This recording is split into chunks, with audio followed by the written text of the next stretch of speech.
Are you struggling to create a dynamic form in Ionic 2 that displays a list of toggle buttons? If so, you're not alone. Today, we're diving into how to iterate through a form array containing form groups using Angular's ngFor. I totally get how frustrating it can be when you're trying to implement something and it just doesn't work.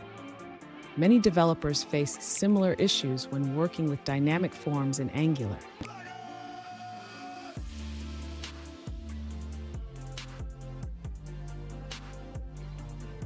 Here's the specific question we're addressing today.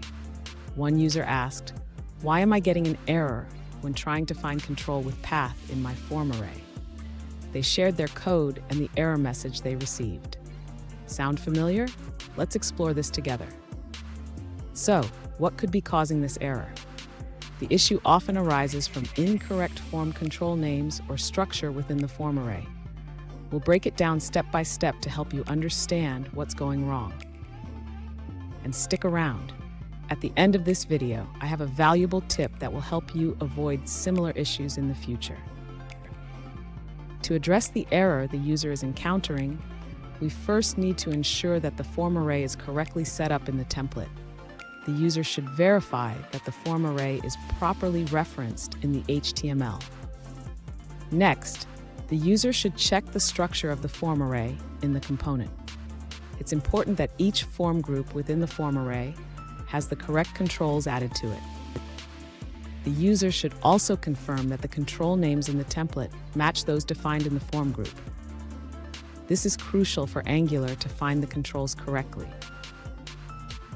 Finally, if the user continues to face issues, they can log the structure of the form array to the console. This will help in debugging and understanding the current state of the form.